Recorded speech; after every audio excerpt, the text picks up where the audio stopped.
Hi guys, it's your guy Olumide, and today we are gonna be talking about a unique problem solving techniques commonly used to solve data structure and algorithm problems in top tech companies. It is the intervals. An interval consists of two values, a start point and a end point. It represents a range on the number line, so a range from the start to the end value. It is often used to represent a line, as you can see, a line, a time period, or a continuous range of values. An interval start point indicates where the interval begins, and its end point indicates where the interval ends.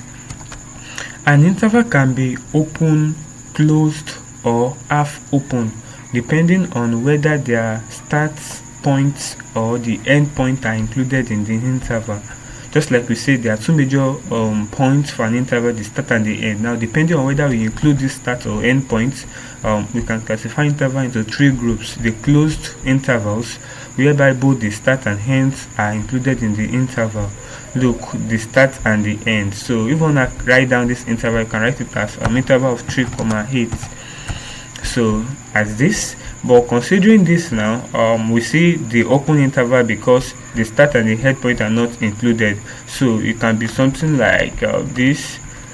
It could be something like just empty comma empty, or you can put hash comma hash because both the start and the end point are not known, and that's what we call an open interval. So it's so open, it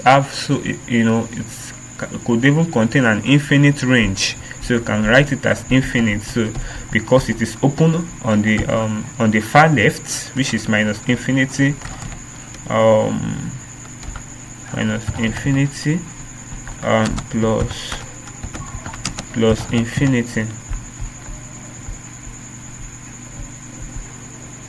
So something like this, because it is open on both ends. So when we say open interval, it's open on both ends. But when we have an half open interval, so either the start or the end is included while the other is not included. So in this case now, we can say minus infinity comma 8, right?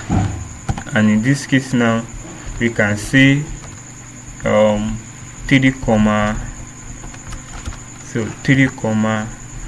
plus infinity. So that's what we mean by a open and closed interval. So because right here for the half open interval, this far left is not defined, is not included, so we don't know. It could extend up to minus infinity, left, on the number line now. To the left, the farther you go to the left, the more negative you got. So the more negative point you reach. So that's I'm placing minus infinity, while here too, as much as we go toward the right in the number line, it's always go toward plus infinity. So these are the three types of intervals that we have, and that we are most likely to consider when we are presented with an interview problem in an interview. So when we're presented with an interview problem, it's important to clarify whether the intervals are open, closed, or half open, as this will change the nature of how intervals overlap. So it's very crucial when you are solving an interview problem to know whether it's an open interval, a closed interval, or half open interval, so that you know how you approach this problem. Now, overlapping intervals. Two intervals overlap if they share at least one value. So if they have at least one common value, then they overlap. Look at this case now. This is an interval of 4 to 7. 4,7. The start is 4 and the end is 7. While here is an interval of 2,6. The start is 2 and the end is 6. We see they share some common value right from 4 to 6. Why? Because if we are going to write this out, we could write it as the range to be 4, 5, 6, and 7, while this one range will be around 2. Let me write the 4 here. Let me just put the 2, 3. So, and it's gonna end at 6. So we say that they have some values, at least one common value or one value in common, and because of that they overlap. So you can see that 4, 5, 6 are common to both intervals.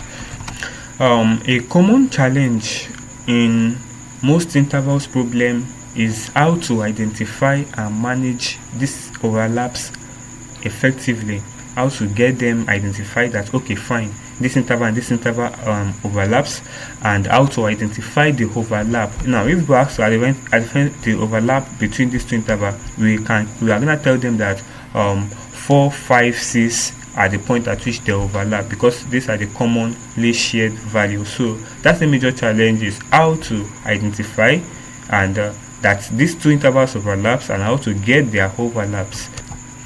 In most intervals problem, sorting the intervals before solving the problem is quite helpful, since it helps them to be processed in a certain order.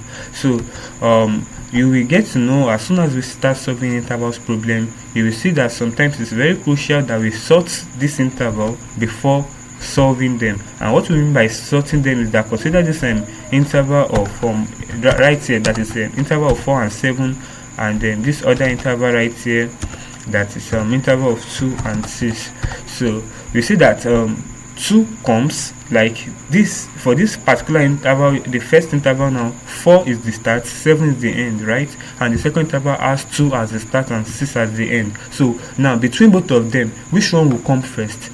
Is this second interval here, because it has stats that is smaller than 4. So if we want to represent it now, this particular one comes first before this particular one, but because the start comes before the other one starts. So that's why we sometimes need to get them sorted so as to know if they merge, so as to get their overlap.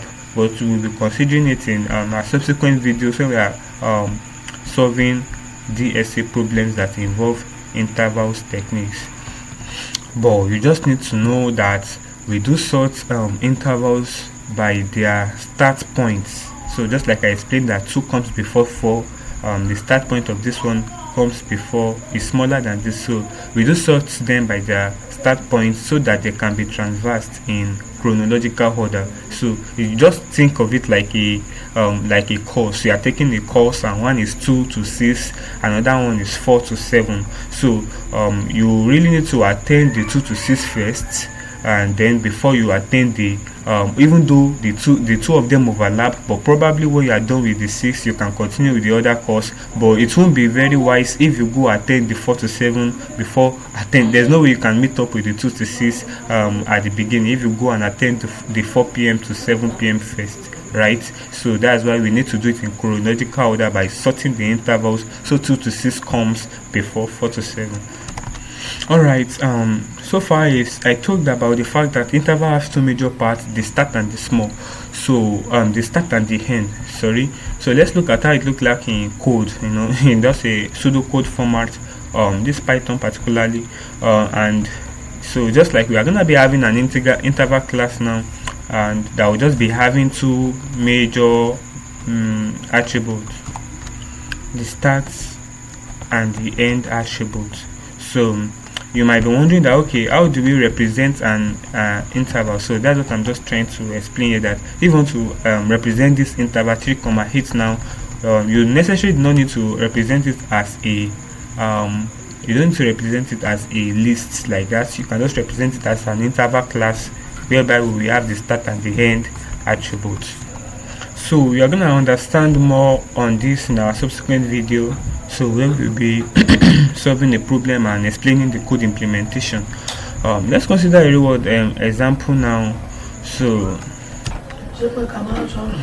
intervals are widely used in scheduling system. For example, in the booking system, each booking is going to be represented as an interval, and the interval representation is used if the system requires functionality such as determining the maximum number of overlapping bookings to ensure sufficient room availability. So probably in a room booking system or a meeting booking system now, so each booking will be represented as an interval, and that interval representation will be used to manage overlaps and merging booking. Probably there are two people that are scheduling a meeting for 9 to 5 and another is scheduling it for 10 to 5, so they can just merge those people up together. And probably if it's something that has to be personal, if someone is booking for a 9 to 5 and another one is booking for a 10 to 5, then we are going to be telling the other one that, oh, that's interval space has been taken up. So, and interval is used to perform all of these operations. It's very good at performing these operations. So in our subsequent videos, I'm going to be looking more into solving many interval problems, including merge overlapping interval, identify how interval overlaps, and largest overlap of interval. So these are very crucial problems that are asked by top tech companies, and we'll be solving it simply and logically in a step-by-step pattern. Thank you for watching, and I'll be expecting our next meeting, our next video.